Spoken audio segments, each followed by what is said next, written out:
Oi, boa noite. Como vai? Vai bem? Está no ar pela TV Pantanal, o programa Opinião. Hoje, uma quinta-feira, 1º de janeiro de 2023. O Boca está falando com você aí, Gerson. Ele tá falando alguma coisa. Ele fala tão alto que aqui dá para escutar. O Opinião está no ar. Hoje a gente vai conversar mais uma vez aqui com o Dr. Izandir Rezende, que vem falar em nome dos aposentados aqui, tanto pelo lado do sindicato. Está na OAB ainda? Lá no Conselho da OAB? Conselho Nacional. Conselho Nacional da OAB. Sabe tudo e mais um pouco aí dos direitos da pessoa idosa. E esse é o principal assunto do programa de hoje aqui com o nosso caríssimo Dr. Izandir Rezende, não é? Então, se você tem alguma pergunta, alguma dúvida aí, ó, pode acionar o 99825959, não, esse é o meu, né? Eu fiquei tão assim bitolado que ia passar meu telefone pessoal, não é isso que está na tela aí, ó, 2529, e você basta apenas mandar sua mensagem de texto aqui pra gente, não é? Tá vendo? Então tá, professor Lorenberg, boa noite. Boa noite, Paulo Coelho, e um grande abraço, mas um grande abraço mesmo a todos os nossos telespectadores, a razão maior do nosso programa. Então tá, Lorenberg sempre fala a mesma coisa, que um dia eu vou dublá-lo. Eu vou falar tudo que ele fala e aí eu vou dublá-lo aqui também. Já está no automático. Já está, não é? No automático. 3 anos mesmo assim. Boa noite, Paulo Coelho, boa noite, e não sei o quê, não sei o quê, não sei o quê. E aí fala do telespectador e razão principal do nosso trabalho, né? É sempre, né, professor? E ele não decorou ainda, tá vendo? Eu não decorei. Verdade, então. Ó, quinta-feira e doutor Izandir Rezende, satisfação enorme tê-lo aqui mais uma vez no programa Opinião, porque você que é jovem, saiba que você também vai envelhecer. E quando chegar lá, buscará informações a respeito dos seus direitos, do que você pode, do que você não pode. É assim com todo mundo. E tomara que você chegue lá. Tomara que ao chegar lá você tenha todo o amparo, principalmente público, né? Que o poder público respeite a pessoa idosa, que o poder público te respeite os seus direitos, não é? Não venha enfiar a faca como estão enfiando aí nos aposentados e pensionistas, em termos de impostos e tudo mais. Então, é bom ficarmos aí. E quem não é idoso ainda tem sempre um pai, tem um tio, um avô, uma avó, uma mãe, que daqui a pouco pode estar precisando aí de pelo menos informações sobre como se portar diante da legislação, por exemplo. Entra o governo, sai o governo, muda tudo, e aí? Como se proteger? E essa é a minha primeira pergunta ao doutor Izandir, bom recebê-lo mais uma vez aqui. Para proteger as pessoas, na minha opinião, seria necessário criar uma rede de proteção à pessoa idosa. Isso, ao meu ver, pelas informações que eu tenho, também é o objetivo principal do setor, do seu trabalho, principalmente do sindicato. Como é que está isso hoje? Como é que está a criação da rede de proteção à pessoa idosa? Boa noite, bom recebê-lo aqui. Boa noite, Paulo. Boa noite, professor Lorenberg. É uma satisfação imensa sempre estar aqui com todos vocês e principalmente vocês que estão nos acompanhando nessa quinta-feira, 19h30, 1º de junho, né? 1º de junho. A rede de proteção, ela é um trabalho que ela deu início em 2019, naquele momento que nós estávamos passando por uma pandemia, né? A famosa Covid-19. E naquele momento o Conselho Nacional do Direito da Pessoa Idosa e a Secretaria Nacional da Pessoa Idosa, vinculada na época à Secretaria da Mulher e dos Direitos Humanos, eles realizaram, na verdade, Paulo, eles retiraram um pedido que já estava no Ministério desde 2011. Desde a primeira Conferência Nacional da Pessoa Idosa, ocorrida lá em 2009, em 2011 foi entregue ao governo à época, sobre a implementação e a implantação da rede de proteção da pessoa idosa. É um projeto audacioso, ele possibilita hoje, né, primeiramente nós precisamos falar, mas por que essa rede? O Brasil hoje envelheceu de maneira rápida, com menos de 100 anos, quando o mundo europeu levaram 1000 anos para chegar ao envelhecimento, o Brasil com 100 anos, ele já está na mesma, digamos assim, no mesmo nível do mundo europeu. O país está envelhecendo. Hoje nós temos aí praticamente 32 milhões de pessoas, de 200 e poucos milhões, nós temos 32 milhões de pessoas idosas. Mato Grosso hoje está no índice aí dos 3 milhões, em faixa de 15 a 15,7% de pessoas idosas, que vai dar em torno aí de 500 mil de pessoas idosas. E nós sabemos que a questão da proteção do idoso hoje, como que se diz, nós não temos mais como retroceder. Não tem mais. Não tem mais como adiar aquilo que o Estado tem o papel e a obrigação constitucional, e aí nós vamos entrar nas leis ordinárias, que é a própria lei do idoso, né, a lei 10.713, ela é interessantíssima nesse caso. Aí você entra também na lei do consumidor, e uma das questões hoje dessa rede é você possibilitar um atendimento da pessoa idosa de maneira que ele possa chegar a um local único, aonde ali esteja reunido o Estado. E quem é esse Estado? Esse Estado ele vem das próprias secretarias formadas pela PROCON, a Secretaria de Saúde, a Secretaria de Educação, a Secretaria de Segurança Pública, onde nós estamos vinculados aí no caso da Segurança Pública, a Delegacia do Consumidor, a Delegacia do Idoso, a Delegacia da Mulher. Aí você entra na esfera do Poder Judiciário, que é o Poder Judiciário, o Tribunal de Justiça do Estado, o Ministério Público, a Defensoria Pública. É você trazer todos esses membros do Estado, a Assembleia Legislativa, que tem um importante trabalho nesse momento com relação a regulamentações das leis, né, aquilo que nós precisamos realizar e apresentar para com a sociedade. O que significa hoje? Hoje nós temos um índice muito grande de violência. Contra o idoso. Contra a pessoa idosa.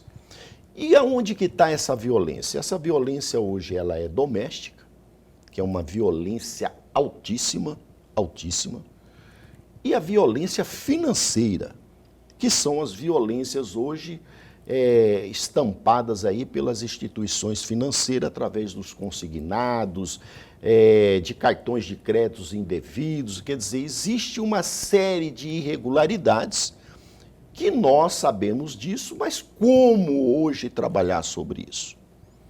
O Estado ele é feito de várias caixinhas, né? Cada um tem uma secretaria. Cada secretaria detém o seu papel, a sua obrigação, e cada uma tem as suas instruções normativas internas, lembrando sempre com base na Constituição do Estado, né? Ele tem as suas diretrizes ali que vai lhes permear o que ele deve e o que ele pode fazer. Quando nós pegamos essa caixinha e nós trabalhamos hoje, o que é a nossa intenção, e essa intenção eu quero falar muito de um trabalho que foi feito dos últimos 4 anos no mandato Mauro Mendes. Quando nós formalizamos um pacto nacional, Mato Grosso formalizou um pacto nacional em 2020, dizendo, olha, eu vou assumir esse compromisso de trabalhar para que possamos construir na nossa capital a central de atendimento da pessoa idosa. Não é um trabalho fácil, não é.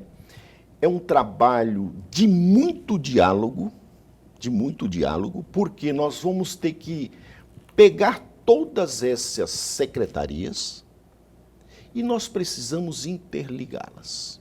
E aí vem uma costura né, que a gente trata ela de RENADE, que é a rede de proteção, que a finalidade dela, o que é? Todo processo que você der entrada com relação à pessoa idosa, vai nos possibilitar, vai permitir o Estado ter o seu início e saber também do seu final. O que hoje não acontece. Por exemplo, hoje você pega uma denúncia, o MP recebe essa denúncia do professor Lorenberg. Um vizinho detectou que os filhos estão maltratando. Denunciou no 0100 Brasília. O 0100, ele encaminha ao Ministério Público, ele encaminha ao Conselho Estadual para que o Conselho Estadual encaminhe ao Conselho Municipal. O Conselho Municipal, por sua vez, vai encaminhar à Secretaria de Assistente Social do município para que essa assistente social vá até o local, na residência do professor Lorenberg, faça uma visita a ele e de lá para cá se nasce o processo administrativo. É muito burocrático, né? Por que não centraliza isso, rapaz? Essa é a nossa intenção. É você ter um local aonde toda a tramitação desse processo vai ocorrer de forma mais célere, né? Célere. Ótimo. Você falou, eu fiquei preocupado aí. Lorenberg, seus filhos estão te maltratando? Porque ele falou aqui agora. Falou, os filhos do Lorenberg maltratam ele. Ah, foi exemplo? Foi exemplo. Ah, eu achei que fosse verdade. Eu estava com dó já. Deixa eu acionar aqui a polícia. Mas, falando sério, isso que ele falou, a violência doméstica, ela responde, se não pela maior parte. Maior parte, né? É muito alto. E é importante denunciar. Você tá sabendo de alguma coisa? Não fique aí comedido, não, cheio de dedos, não. Denuncie. Daqui a pouco a gente vai passar, inclusive, vamos pesquisar aqui, Marcela, além dos 190, né? Aliás, devia ter um número, como tem o número da mulher, o glorioso doutor Izandi falou aqui que o governador... Disque 100, né? Disque 100. O governador prometeu criar mecanismos para... Com certeza. Esse aí é um projeto. Na verdade, quando a gente fala de políticas públicas social, você fala da primeira-dama. Quem cuida de política pública não é o gestor. É muito difícil. Porque, primeiro, você não tem o dinheiro. Né? E você precisa gastar esse dinheiro. Você precisa. Não tem política pública sem dinheiro. Karl Marx nunca disse que ele é contra o dinheiro. Não. Ele é a favor da igualdade. Ou seja, o que é a igualdade? Se um rico tem uma boa escola, aquele que não tem condições, que o Estado dê a ele uma boa escola. Mas ele não disse que o dinheiro faz mal a ninguém. Deixa eu chamar o Lorenberg para a conversa aqui. Lorenberg, estava brincando. Eu sei que você não tem nada disso, não, de violência. Mas assim, só para dar uma descontraída e para abordarmos de forma mais profunda essa questão que é muito séria, não é? É muito séria e esse programa entra também nessa briga entre aspas, né? Para fortalecermos essa rede citada aqui pelo doutor Izandi. Não, mas meus filhos são... obras divinas. São. Com certeza. Não, a tirar pelo pai, o pai é da pessoa mais adoráveis que tem, né? Eu trabalho com o Lorenberg há 3 anos aqui, nunca vi o Lorenberg ficar bravo, eu já vi. Uma vez só que ele mandou um vereador calar a boca aqui, mas só também. Mas também o vereador, até eu mandaria também. Lorenberg, por favor. Mas é sempre bom revê-lo. E sempre bom tê-lo aqui no nosso bate-papo. Muito obrigado. Fica muito rico o nosso programa e é muito bom. O amigo telespectador ganha e ganha muito com a sua presença. Obrigado. Eu vou aproveitar parte da resposta que o senhor acabou de nos dar sobre tudo o que diz respeito à violência e trazer, ou melhor, pedir uma outra reflexão sua, como se estivéssemos aprofundando essa parte da violência. Mas antes de pedir a sua reflexão, eu vou trazer aqui um trecho de uma fala do delegado Vitor Domingues. Grande amigo. Delegacia Especializada dos Direitos contra a Pessoa Idosa. Ele diz o seguinte, entre aspas, nem sempre a violência que atinge pessoas idosas parte de estranhos. A sociedade acha que é a violência física a mais comum. Mas não é. A violência emocional, psicológica, moral, patrimonial são até mais frequentes do que a agressão física. A pessoa idosa no Brasil não é apenas vulnerável, mas sim que vários fatores vive em um quadro de hipervulnerabilidade. E aí o ponto que eu gostaria que o senhor aprofundasse um pouquinho mais.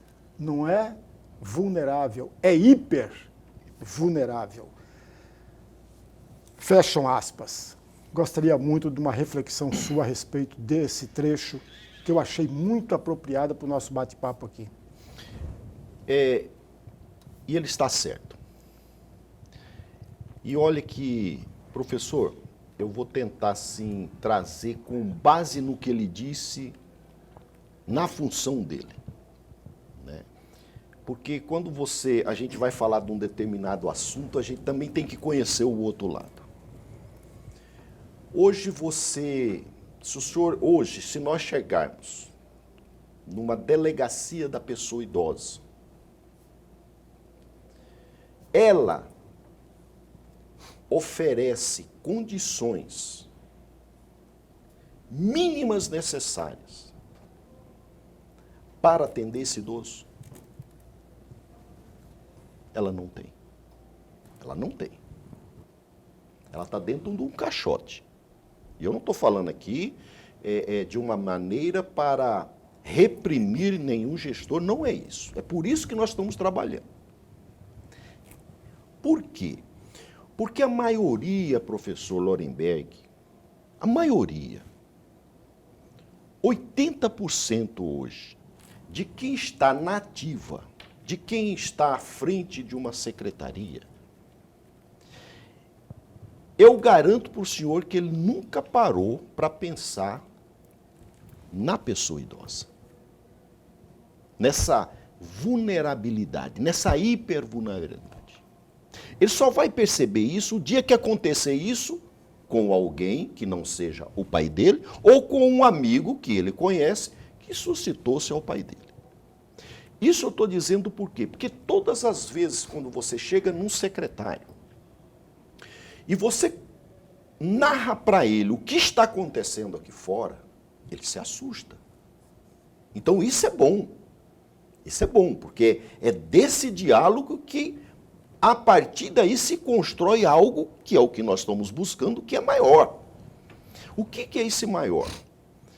Eu preciso ter uma delegacia onde o meu carro ele tem que ser envelopado. Eu não posso chegar com um carro da polícia na casa de um idoso, aonde um vizinho pediu a presença do Estado naquele lugar. Eu não posso expor a ele. Eu tenho que trabalhar de uma maneira que nunca venha a nós, o Estado, denegrir a imagem desse cidadão idoso. Porque ele já está sofrendo. Só que o sofrimento dele é interno. Para os de fora, ele acredita que ninguém sabe, ou ninguém saiba do caso dele. Então, o que eu preciso hoje de uma delegacia? Eu preciso ter uma delegacia que tenha um carro envelopado.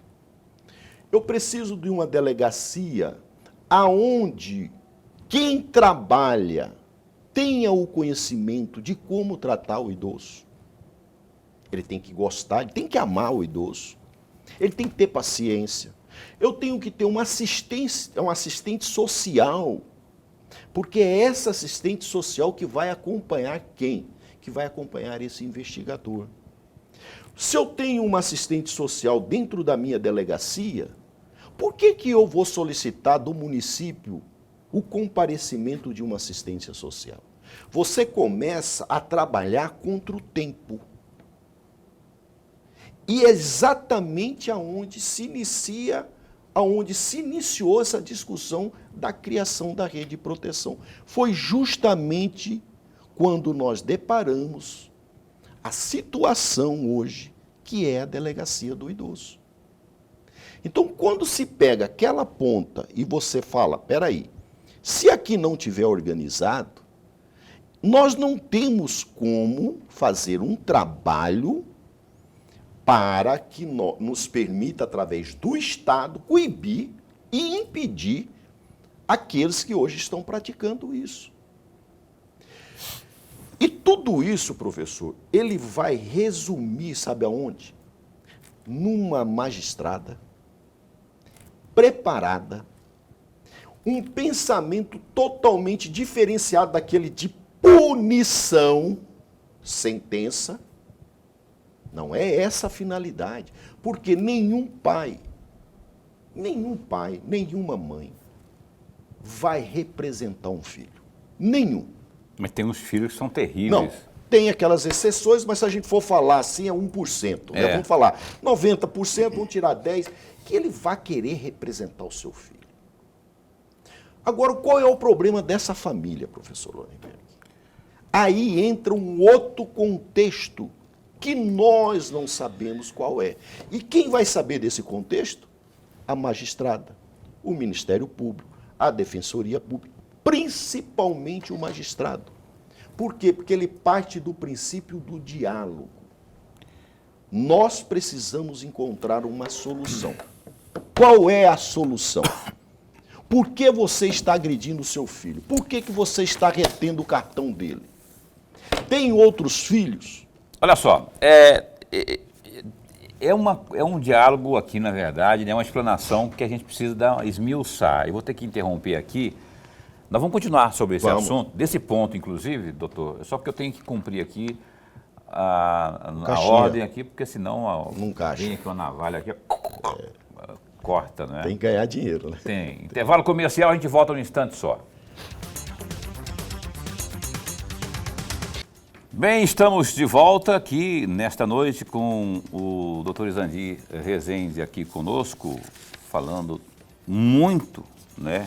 Trazendo muitas informações, inclusive, e opiniões também aí sobre a pessoa idosa, ele que está na condição aí, nesse instante aqui, não é? De presidente do Conselho Estadual de Defesa dos Direitos da Pessoa Idosa, aqui do estado de Mato Grosso. E também integra o Conselho, a comissão, né, que é da Direito Nacional. É a Comissão Nacional da Pessoa Idosa. Da OAB? Da OAB. Da OAB.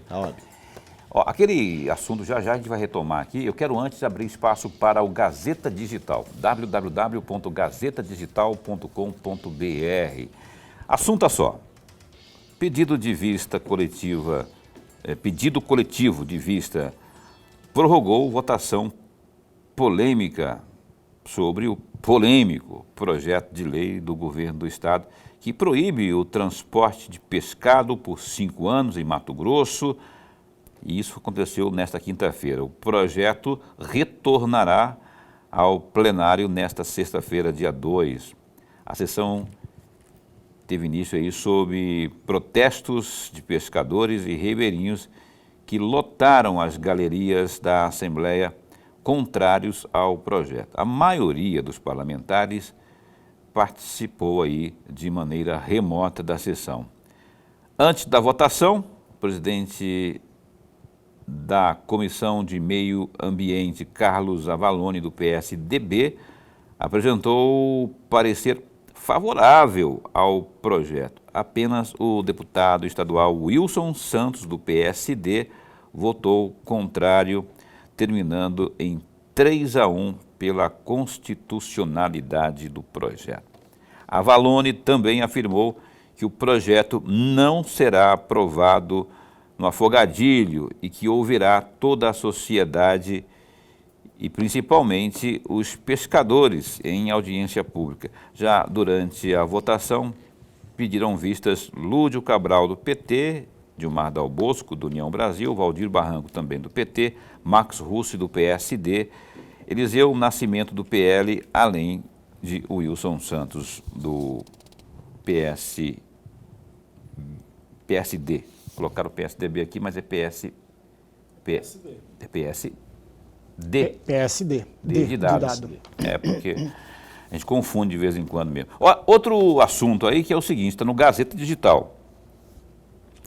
Parecer do Tribunal de Contas do Estado, TCE, é pela continuidade da intervenção do Estado na saúde de Cuiabá até 31 de dezembro deste ano. O entendimento segue o posicionamento do Ministério Público Estadual e também Ministério Público de Contas, divulgados essa semana.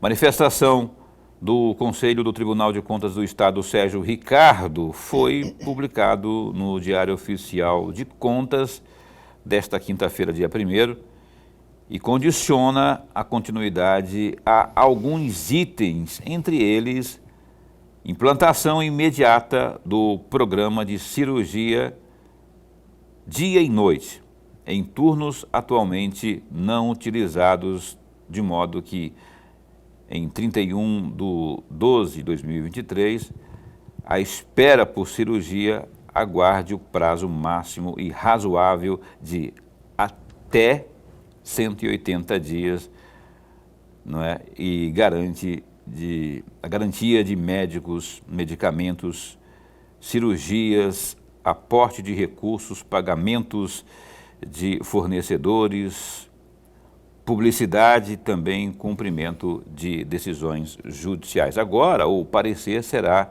encaminhado ao Tribunal de Justiça para avaliação e decisão pela continuidade ou não da intervenção. É só acionar o Gazeta Digital que tem mais detalhes aí. Uma última informação aqui que ele, né, oposição de primeira viagem, Wellington Fagundes, do PL, foi o único senador de Mato Grosso que votou contra a validação da medida provisória para a reestruturação dos ministérios do governo de Luiz Inácio Lula da Silva. O projeto foi aprovado no Senado nesta manhã por 51-19 e estabelece a estrutura atual de 37 ministérios do governo Lula. Os senadores Jaime Campos, do União Brasil, e Margarete Busetti, do PSD, votaram pela manutenção da medida provisória, que teve mudanças em alguns ministérios e é considerado uma derrota ao governo Lula, não é? O texto foi votado no último dia de sua validade, já que toda medida provisória precisa ser apreciada em até 180 dias pelo Congresso para evitar que ele caduque. Foi nos 49 do segundo tempo que conseguiram essa votação lá. Vai meio assim, né, Laurenberg? O projeto foi meio... foi aprovado, vitória do governo. Só que, contudo, todavia, entretanto, ali em algumas pastas ele foi emagrecido, vamos chamar, desnutrido, vamos chamar assim, né, desidratado, se você preferir. O Ministério do Meio Ambiente, por exemplo, tirou de lá o CAR, parece que também o COAF também mudou, está voltando agora para o Banco Central. Então, algumas mudanças houve, mas no bojo total, aquilo que o governo temia, que era ter que voltar aos 22 ministérios que já havia lá no governo anterior, aquilo não vai acontecer porque, enfim, o Congresso está votando pela aprovação, contra a vontade do Wellington Fagundes. Mas o PL, parte do PL, ou a maioria do PL, votou contra ao projeto. Mas uma outra parte do PL é aquilo que nós já falamos em outros momentos, são 99 deputados federais eleitos em 2022 pelo PL e será 100 deputados com a saída do Deltan, porque é exatamente o pastor, um pastor do Paraná, que me fugiu rapidamente. Do Podemos? Aqui. Não. Do Podemos não? Não. Por que o do Podemos não?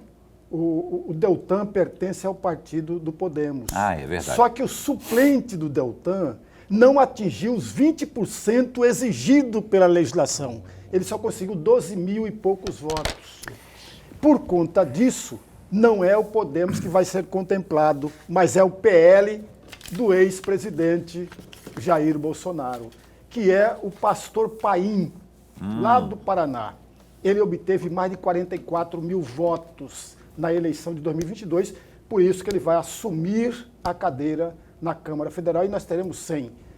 Mas, de todo, o PL não vota de uma forma uniforme. Aliás, nenhum partido vota de forma uniforme.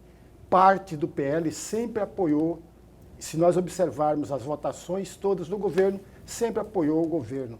Por exemplo, na votação anterior do governo, 30 parlamentares do PL votaram a favor do Mas isso não acontece só com o PL, né? Não, por exemplo, com aquela todos. questão lá do marco do saneamento, lá a MDB votou em peso Marco contra temporal.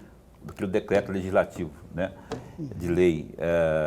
É assim, ninguém é unânime 100%, assim, fica aquela coisa toda. Porém, só concluir esse Mas assunto. muito rapidamente, amigos, o Ministério do Meio Ambiente perdeu e perdeu. Perdeu significativamente. Não tem sentido mandar o CAR lá para o desenvolvimento regional. Ainda bem que não mandou para o Ministério da Agricultura, que é pior ainda, como era no governo passado. Era muito pior, amigos. Não pode ir para a agricultura. Agora, também perdeu o Ministério dos Índios, dos povos indígenas. Por quê? Porque a demarcação das terras sai do Ministério apropriado para o Ministério da Justiça. Não tem sentido. Lorenberg, deixa eu só, agora mais rápido ainda, porque a ideia era dar uma pinceladinha só, mas tem 3 dias que eu quero abordar um assunto contigo aqui, e aí sempre tinha entrevista muito corrida aqui. Ontem foi o embaixador do Japão que esteve aqui, o embaixador do Japão no Brasil, não é? Então, mas eu não posso, Paulo, não posso, pelo menos, de usar um meu pequeno pedacinho de opinião aqui para deixar o meu repúdio com o que aconteceu ontem com a jornalista Délis Ortiz. Parece que é cuiabana, não é? A Délis Ortiz, alguém disse que ela era cuiabana. Mas cuiabana ou não, mulher ou não, mas principalmente por ser mulher. Ontem o que houve lá, e não é narrativa, não. Foi agressão, eu vi a declaração dela, um vídeo que ela quase que chorando hoje, falando sobre o desrespeito, a humilhação que foi isso ontem. Estão dizendo que foram os seguranças do Maduro que teve aqui ontem. Mas tem apuração aí que está apontando que foram os próprios seguranças do GSI, que ia ali e tal. GSI ou segurança do Maduro, para mim é a mesma coisa, porque a política do Maduro é uma coisa que o Lula absorveu, né? Então, esse é um ponto. Eu repúdio meu a agressão a Délis Ortiz, que eu acho que todos da imprensa têm uma carcomida imprensa marrom, não, carcomida, não vou usar o termo marrom, carcomida, e que é muito ideológica, por questões ideológicas, não se manifestou. Quando se manifestou foi de forma tímida. Isso. A própria Rede Globo não bateu, não colocou ali. Ali era questão editorial, foi agressão. Mas enfim, aqui está o repúdio de um jornalista, hoje que é o dia da imprensa, hoje é um dia simbólico, acho que da imprensa hoje, daqui a pouco eu vou confirmar. E outro assunto que eu queria que você comentasse em 2 minutos, não 1 minuto e meio, porque eu quero também ouvir aqui a opinião do caríssimo aqui. O Maduro no Brasil. Absurdo isso, absurdo o que o Lula, Luiz Inácio Lula da Silva, que não tem nenhuma paixão pelo Lula, mas eu respeito ser presidente do Brasil, é dos brasileiros, meu, então por consequência. Mas o que ele tem feito a cada ato, ele chama de narrativa o que acontece na Venezuela. Ele dá guarida para um assassino. Sim, porque o Maduro é assassino. Ó, são 10 mil pessoas que já foram mortas de 2019 para cá, de acordo com a ONU. É por questões de se posicionar contrários e tudo mais, tortura, mortos e torturados, ou torturados e mortos. De um país de onde 6 milhões dos 27 zarparam de lá por causa da fome. Um cara envolvido com narcotráfico, tal departamento dos Estados Unidos lá atrás, oferecendo 75 milhões, estava até tentando ir atrás do Maduro para tentar laçar ele e levar para ganhar esse dinheiro aí. Mas Lorenberg, acho que foi a pior atrocidade até agora que o Lula fez aí foi da guarida, porque isso simbolicamente tem um efeito muito drástico para todos nós, não é? Mas eu queria te ouvir. Eu queria que você me passasse de 1 minuto e meio, porque eu tenho que também queria ouvir aqui. Eu dou minha réplica para ele. Pena que eu só tenho 1 minuto e meio, senão eu ia lá Se para o você Paraguai, quiser, então, eu vou ia fazer o para todo seguinte. lugar. Se você quiser, então, vou fazer o seguinte. Mas Ô, Boca, eu vou ser bem resumido. vamos para o intervalo comercial que a gente abre com esse assunto? Tá bom. Não. Pode ser? Porque aí eu não tenho que interromper você para entrar ele Não, e aí... mas eu falo com 1 não, minuto e meio. não, há mas problema. depois ele falou que tem tréplica, a gente pode debruçar sobre esse assunto aí, que é pavoroso, que é gritante, aviltante, que é a coisa mais sórdida que eu já podia... Eu esperava coisa ruim do Lula, mas esse tapete vermelho com pompas e circunstâncias aí para o podre, para o Maduro, né? Aí tem a questão da Décio Ortiz que fechou isso aí, onde entra o meu repúdio maior ainda, porque é agressão. Eu quero fazer uma pergunta seguinte, onde que está os direitos humanos? Onde que está os direitos humanos? Isso. O ministro dos Direitos Cadê Humanos. os direitos humanos? O ministro dos Direitos Humanos, a dona Janja, onde está Luiz Inácio, todo mundo debaixo da mesa. Nós vamos conversar sobre isso daqui a pouquinho, porque eu sei que Lorenberg tem contraponto, e sempre tem contraponto. É bom que isso haja, que ocorra. A gente volta num instante só.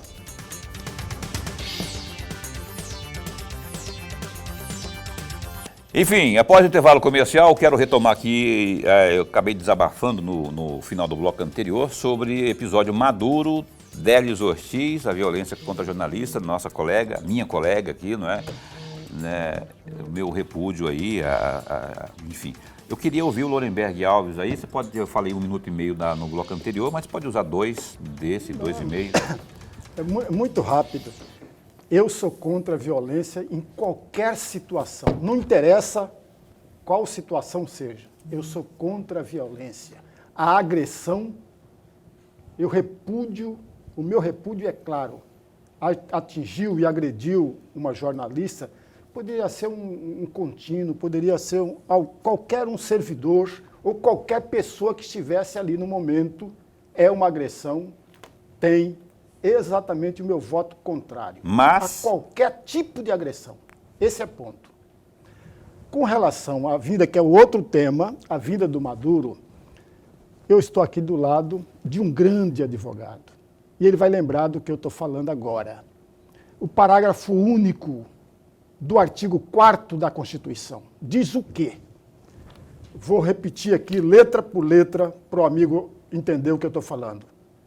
A República Federativa do Brasil buscará a integração social, financeira, cultural e política dos povos da América Latina.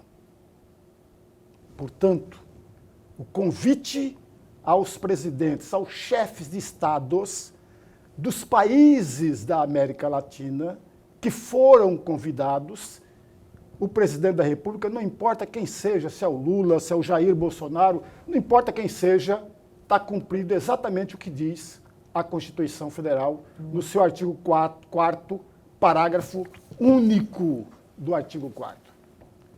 Tem que fazer isso mesmo. Agora, vem para um outro detalhe que é preciso observar. Eu sempre, mas sempre fui contra a ditadura. O governo anterior também apoiava ditaduras. Foi lá nos Emirados Árabes 151 vezes. Ele e a sua equipe foram para os Emirados Árabes 151 vezes, de 2019 a 2022. Foi lá para o Bahrein, foi lá para a Hungria. Esses países que eu estou citando aqui, amigo, o Catar também, são países autoritários, que não respeitam de forma nenhuma os direitos humanos. Quer mais um pouquinho mais? O mesmo presidente da República passado, incansavelmente, declarou o seu apoio a todas as ditaduras. Quer um exemplo?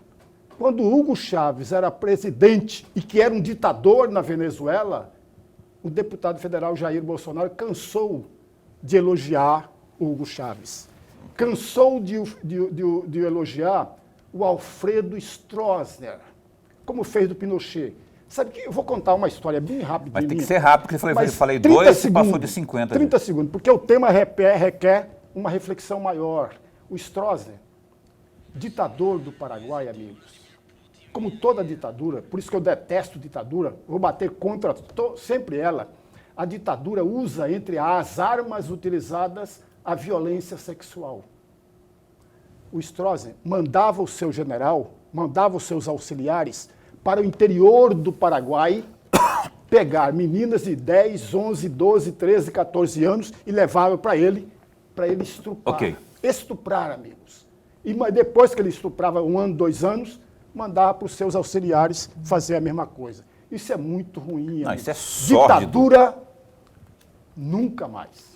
Eu estava falando que hoje é um dia relacionado à imprensa, hoje é o dia da imprensa, 1º de junho é o dia da imprensa, Dia Nacional da Imprensa, só para lembrar. Eu queria ouvir rapidão aqui o nosso caríssimo doutor Izandi Rezende, que é um formador de opinião também. Eu queria que o senhor fizesse um breve aí, mas quando eu falo breve, não entenda como eu falei breve para esse rapaz aqui, ele entendeu longo, né? Não é. Não, eu entendi, eu estou só zoando. Eu vejo assim, depois que o professor Lorenberg realmente ele foi lá na Constituição. E a Constituição, ela é o pilar, ela é a base. Agora, o professor Lorenberg, por que ela serve para alguns hoje e não serve para todos? Tem que servir para todo mundo. Esse é o problema hoje que nós estamos passando, professor Lorenberg. Olha, professor Lorenberg, você pode ter um Senado, uma Câmara, um governador. Tudo que é pelo voto se muda. Agora,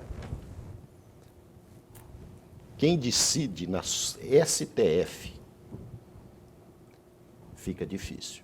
E o que hoje o Brasil está presenciando hoje chama-se insegurança jurídica. E a insegurança jurídica, professor Lorenberg, ela é um cupim que ele vai roendo por dentro e as pessoas não veem. Porque ele está olhando a madeira por lá de fora, ela está bonita. Por dentro ela está oca. O Brasil hoje virou um corporativismo. Um corporativismo. E se o senhor perguntar para mim, doutor Izandi, por que você fala isso? Porque todo cidadão funcionário público, e quando eu vou falar do funcionário público, é aquele que ganha dinheiro, porque nós trabalhamos aqui fora, pagamos imposto para pagar e bancar o Estado. Que nós trabalhamos 6 meses para bancar o Estado. Correto? Eu falo para o senhor, o que eles estão fazendo?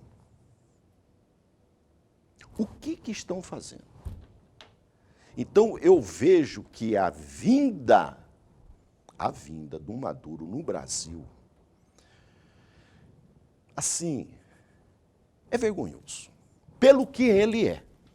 Você poderia convidar qualquer pessoa, menos ele. Um homem hoje que está sendo pago 15 milhões de dólares para pegar. Um homem que é procurado. Um homem sujo. Bandido. Você convidar para vir num momento desse no meu país, é doído para mim, como brasileiro. Agora, que hoje a situação nossa, da perda dessa garantia do direito, da garantia do direito, conforme o senhor leu na Constituição Federal, ela não está sendo contemplada como deveria ser para com todos. Não está contemplada e vai continuar não sendo contemplada. Não é porque eu estou pessimista, não. Não é porque eu estou pessimista, não. É porque, ao termos como base o Lula, Luiz Inácio Lula da Silva, que tinha 8 até então, né, provisoriamente 8 indicados, né? Na verdade o PT havia indicado ali, grande parte, aliás, dos que estão no Supremo Tribunal, grande parte foram indicados pelo PT. E o Lula hoje acabou de confirmar que o Cristiano Zanin, que não é petista, mas que foi o cara que o defendeu lá e criou toda a narrativa, todo o contexto, vou tirar o termo narrativa, que é pejorativo, todo o contexto jurídico que depois culminou lá com a decisão do Supremo e que acabou trazendo de volta o Lula para, aspas, a cena do crime, fecha aspas, Geraldo Alckmin disse, né? Então, o Cristiano Zanin, evidentemente, vai ter que passar pelo pelo crivo do Senado, só que lá é mamão com açúcar, é chá das 5, né? Tchaco bolo, não vai ter problema, segundo já adiantou o próprio Pacheco e o Davi Alcolumbre, que é da CCJ. Então não vai ter e aí problema. que entra a questão, né? Onde que nós estamos? Não vai conseguir. Lorenberg, assim, é só para dizer para Vossa Excelência, concordo plenamente com o que você falou aí, que está na Constituição, sim, não teria problema nenhum de o Lula ou o Bolsonaro que fosse convidar um ditador, porque o pragmatismo, evidentemente, tem que ser, na minha opinião, pelo menos, tem que ser a ferramenta a ser usada. Não estou declarando amor para o cara, estou dizendo que nós temos que ter parceria comercial. Com a Venezuela, por exemplo, nós não podemos subestimar o potencial, não é, que a Venezuela tem do petróleo, da energia e tudo mais. Só que o que o Lula fez ontem foi mais do que isso. Extrapolou o pragmatismo. Foi amor, foi um tapetão vermelho, foi amor, I love you. Defendeu mesmo, Maduro. Foi. Defendeu claramente ele chamou de narrativa. Gente morrendo, comendo lixo, não tem mais cachorro. Eu ia falar comendo cachorro lá, mas não tem mais cachorro lá na Venezuela. Entendeu? Fugitivo, fugindo aqui no estado, aqui no Brasil, aqui no estado do Mato Grosso tem 40 mil. Não, no Mato Grosso tem 60 mil, eu não sei quantos, parece que estava 60 mil. Refugiados. Não vou citar números não, porque eu não tenho certeza. Mas, são 6 milhões fugitivos da ditadura venezuelana para o mundo, não é? Aí entra a Colômbia, os países mais próximos, né? O Brasil, Chile, e o cara aqui é acusado de terrorismo, corrupção, sem contar da questão da eleição, que eu não vou citar aqui, porque é uma alta polêmica aí, né? Teria sido, né? Então, eu defendo o que está contido lá, é verdade na Constituição. Só que aquilo, o Bolsonaro esteve lá com o Putin. É um outro, acho que é pior do que até o de ontem, aí, o Maduro. Só que o Bolsonaro esteve lá, tratando de fertilizante e tal, não declarou amor, fez aquilo que está na Constituição lá. Tá, foi. Não chamou aqui, né? Não chamou. Não trouxe ele aqui, não estendeu o tapete para ele. Não estendeu o tapete vermelho. Ele fez a política da boa vizinhança. Ou se tiver alguma coisa contrária, que se traga aqui. Mas que o que houve ontem foi vergonhoso, foi explícito, foi...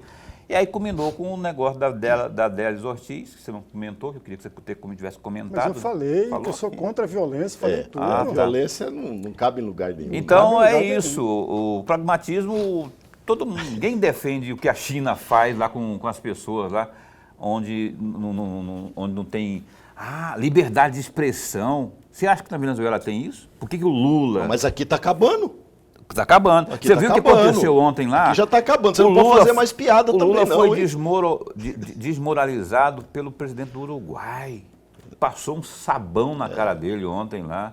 E o Buric também falou também, peraí, o Lula nos convidou lá para quê? Para nós confirmarmos o pensamento dele. Quer dizer, é uma autopromoção também, que ele quer ser o presidente da América Latina. Da América Latina. Esse é o objetivo dele. É o sonho dele.